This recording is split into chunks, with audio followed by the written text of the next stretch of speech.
Welcome to the Folktale Project. This is Dan Scholz, and today we're just going to dive right back in to part 2 of Snow White and Rose Red.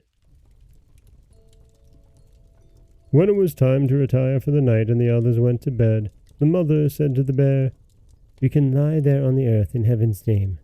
It will be shelter for you from the cold and wet." As soon as day dawned, the children let him out, and he trotted over the snow and into the wood. From this time on, the bear came every evening at the same hour and lay down by the hearth and let the children play what pranks they liked with him.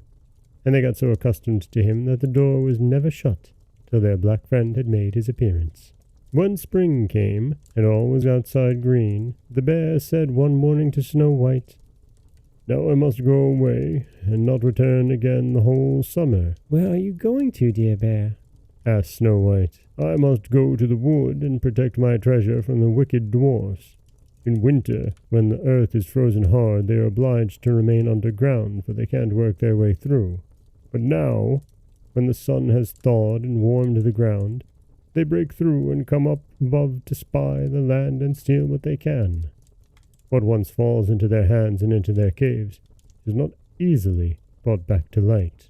Snow White was quite sad over their friend's departure, and when she unbarred the door for him, the bear, stepping out, caught a piece of his fur in the door knocker, and Snow White thought she caught sight of glittering gold beneath it, but she couldn't be certain of it.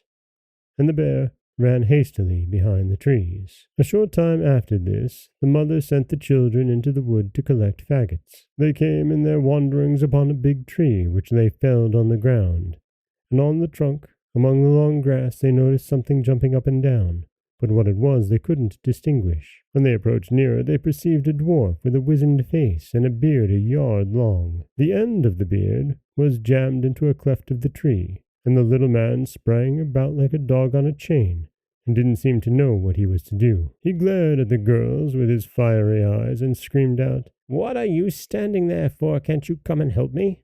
"What are you doing, little man?" asked Rose Red.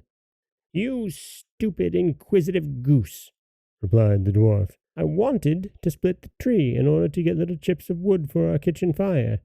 Those thick logs that serve to make fires for coarse, greedy people like yourselves quite burn up all the little food we need. I had successfully driven in the wedge, and all was going well, but the cursed wood was so slippery that it suddenly sprang out, and the tree closed up so rapidly I had no time to take my beautiful white beard out.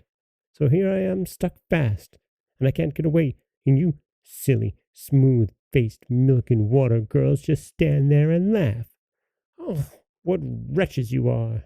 The children did all in their power, but they couldn't get the beard out. It was wedged in far too firmly. "I will run and fetch somebody," said Rose Red. "Crazy blockheads," snapped the dwarf. "What's the good of calling anyone else? You're already too many for me. Does nothing better occur to you than that?" "Don't be so impatient," said Snow White. "I'll see you get help." And, taking her scissors out of her pocket, she cut off the end of his beard. As soon as the dwarf felt himself free, he seized a bag full of gold which was hidden among the roots of the tree, lifted it up, and muttered aloud, "Curse these rude wretches, cutting off a piece of my splendid beard." With those words, he swung the bag over his back and disappeared, without as much as looking at the children again.